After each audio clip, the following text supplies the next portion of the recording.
वो पैसा जो बेईमानी का था रखने को तैयार हो गए, मांस खाने को तैयार हो गए। तो जिन पापों से उनकी बुद्धि, उनका मन उन्हें बचा रहा था, शराब पीने के बाद वो सारे पाप कर गए जो वो शराब के पहले जान रहे थे कि ये गलत है। तो शराब क्यों नहीं पीनी चाहिए, इसलिए हमने ये बात बताई कि शराब पी लेने के बाद सारे पापों में मन लगने लग जाता है, बुद्धि पापी हो जाती है। इसलिए पाप ना चढ़ पाए आपके ऊपर, इसलिए शराब से बचिएगा, क्योंकि शराब पीने वाला ऐसा कोई पाप ना रहेगा जो वो ना कर चुका हो।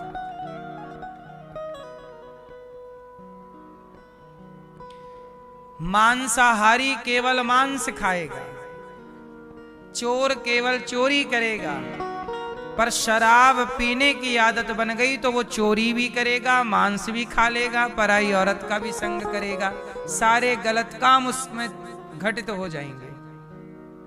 बोलो हाँ। इसलिए शराब सबसे गंदी है, इसलिए हमारे ऋषियों ने शराब को महापाप में रखा है।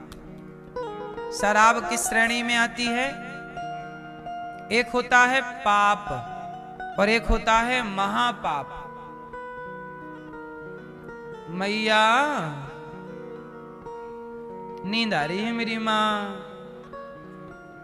सो जाओ, जू जू जू जू जू।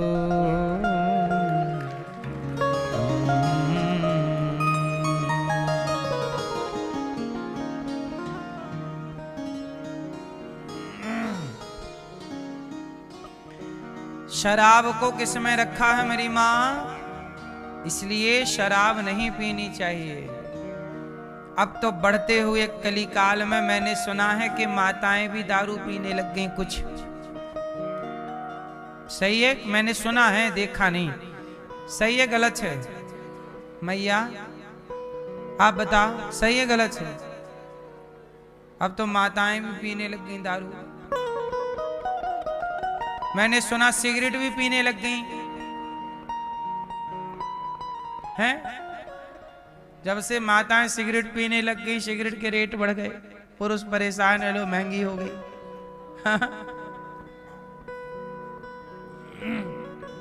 कोई भी नशा किसी के लिए भी हानिकारक है, चाहे स्त्री हो या। कलयुग का पहला स्थान है जुआ, दूसरा स्थान है शराब, तीसरा स्थान है स्त्रियां। पराई औरत को देखना पाप है। कलयुग कहां है?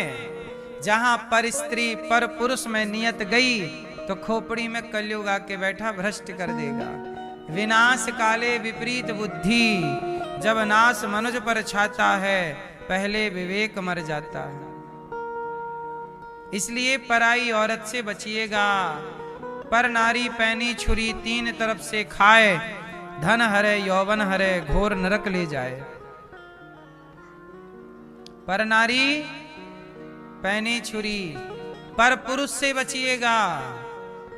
आजकल पुरुष को भी बचना चाहिए स्त्री से, और स्त्रियों को भी बचना चाहिए पुरुष से। किस पुरुष से? पर यहां पराये की बात है।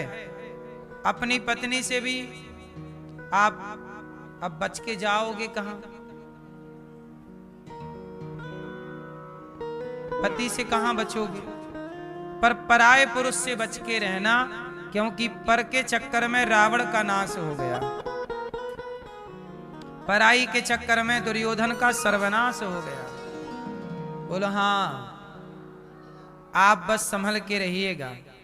तो कलयुग का स्थान है यहाँ पर द्यूतम पानम स्त्रिया सूना, मांसाहार, हत्या, इसलिए मांसाहार नहीं होना चाहिए।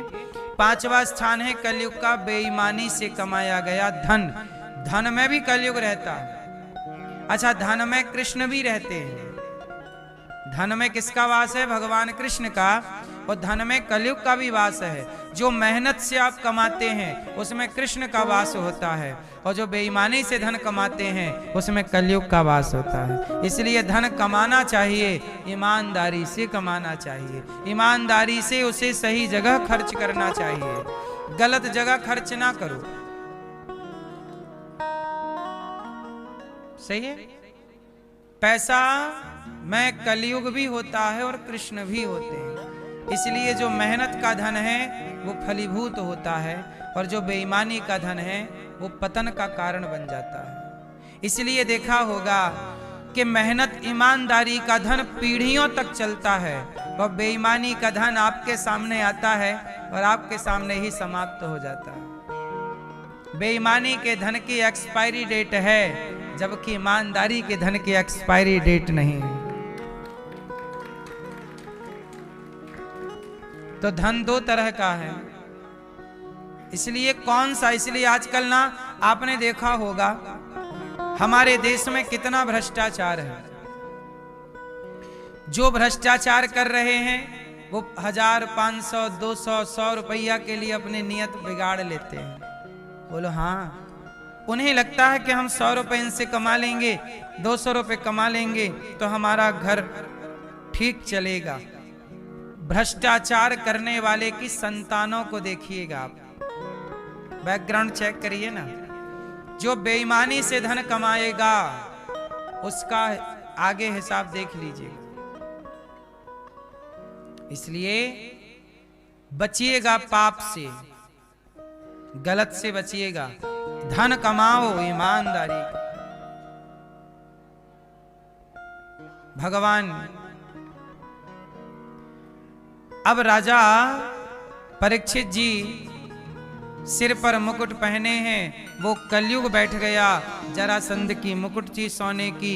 भगवान ऐसी कृपा हुई कि जरासंध के मुकुट पर जब परीक्षित जी के सिर पर मुकुट आई, कलयुग बैठ गया। कलयुग ने राजा परीक्षित जी की बुद्धि भ्रष्ट कर दी, पर राजा परीक्षित जी को 7 दिन में मरने का शाप लगा। जिसे 7 दिन में मरना हो वो क्या करे? सुखदेव जी से परीक्षित जी ने सवाल किया। सुखदेव जी ने कहा कि भागवत सुनना चाहिए आपको। वरीयानेस ते प्रश्नः कृतो लोकहितं नृप आत्मवित् सम्मतः पुंसाम। आपने उत्तम प्रश्न किया, शास्त्र सम्मत बात की है। बहुत श्रेष्ठ सवाल है आपका परीक्षित जी कि जिसे जल्दी मरना हो वो क्या करे। तो सुनो, निद्रया ह्रियते नक्तम व्यवायेन चवावयः दिवाचार्थे हया राजन कुटुंब भरणेन वा। निद्रया, देखो नींद कितनी लेनी चाहिए। आजकल लोग परेशान क्यों हैं? आजकल सफलता सबको चाहिए, आजकल सफलता सबको चाहिए, पर सफलता के पीछे जो संघर्ष है वो कोई नहीं करना चाहता। निद्रया ह्रियते नक्तम, जिस व्यक्ति को कामयाब होना है लोक परलोक में, वो ज्यादा से ज्यादा मन लगा के ईमानदारी से कार्य करे और नींद को त्यागे। दिवाचार छे हया राजन, आजकल के लोगों का सारा दिन हाय हाय में और खाने पीने में गुजर जाता है। आज लोग असफल क्यों हैं? कई लोग ऐसे, अच्छा एक बात बताओ, सोना सस्ता है कि महंगा है? जोर से, जोर से, है? सस्ता है? अच्छा, ए भैया कथा चल रही है, तुम खड़े हो बीच में। ए मेरी माँ, बैठ जाओ, मोबाइल पे खींच लो, सब खींच लो मेरी माँ, मन में ना खींचना कुछ, सब मोबाइल पे ही रखना है, मन में भी रखो कुछ। ए मैया बैठ जाओ मेरी लाल पीली मैया। तभी तो सास कहती है बहू सुनती नहीं है। देखो हम भी कह रहे हैं सुन ही नहीं रही है मैया। बैठ जाओ मेरी माँ। कथा को, ए भैया तुम काहे नहीं बैठ रहे छोरा को लेके? बैठ जाओ। और जाना है जल्दी जाओ, फास्ट निकलो, बैठना है शांति से बैठिए। सुनो,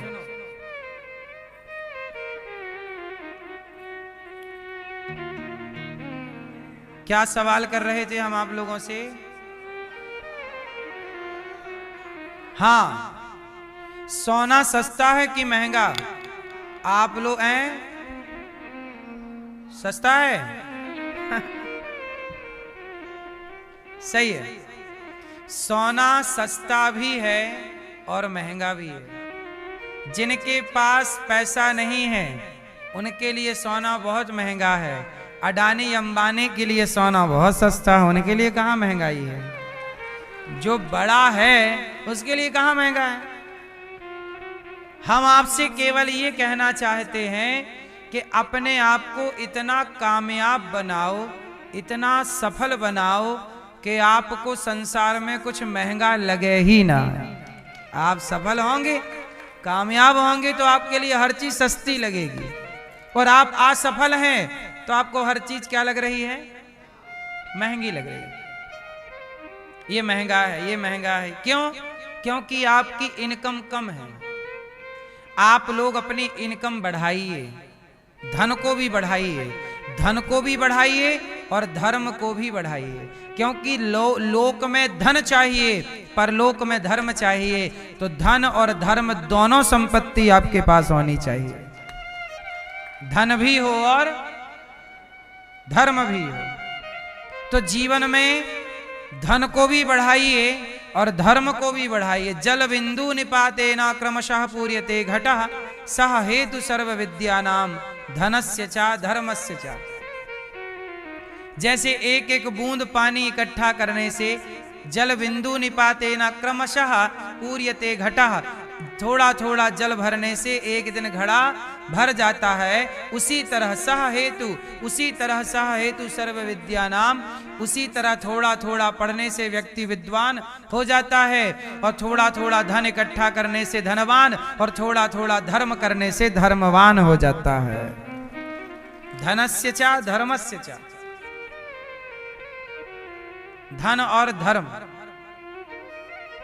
आप अपने को सफल बनाइए, कामयाब बनाइए। बस जितना हम भारत में एक समस्या क्या है कि हम दूसरों का पांव पकड़ के खींचते रहते हैं, अपने को कामयाब बनाते तो हम जल्दी से सफल हो जाते। तो यहाँ सुखदेव भगवान वही कहना चाहते हैं कि निद्रया ह्रियते नक्तम, कम सोइए, मेहनत ज्यादा करिए। हनुमान जी लंका गए तो मैनाक पर्वत ने कहा कि थोड़ा विश्राम कर लो, थक गए होंगे हनुमान जी। हनुमान जी ने क्या कहा? सुंदरकांड की एक चौपाई यूथ को सुननी चाहिए, युवाओं को सुननी चाहिए। कौन सी चौपाई है? राम काज कीन्हे बिनु मोहि कहां विश्राम। जब तक राम जी का कार्य नहीं कर लेता, हे मैनाक महाराज, मैं विश्राम नहीं करूंगा। स्वामी विवेकानंद जी भी इसी बात का अर्थ करते हैं कि जब तक आपको आपका लक्ष्य प्राप्त ना हो जाए तब तक आपको रुकना नहीं चाहिए, थकना नहीं चाहिए, हारना नहीं चाहिए, चलते रहिए तब तक जब तक आपको आपका लक्ष्य ना मिल जाए। आपका आजकल क्या है, 25 साल का लड़का दिन में सो रहा है, आज के नौजवान लड़के क्रिकेट देख रहे हैं। क्यों?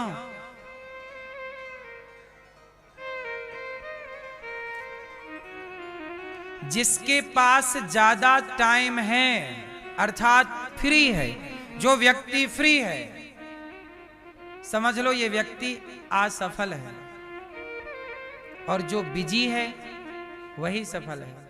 इसलिए अपने आप को बिजी रखो, क्योंकि फ्री व्यक्ति क्या करता है,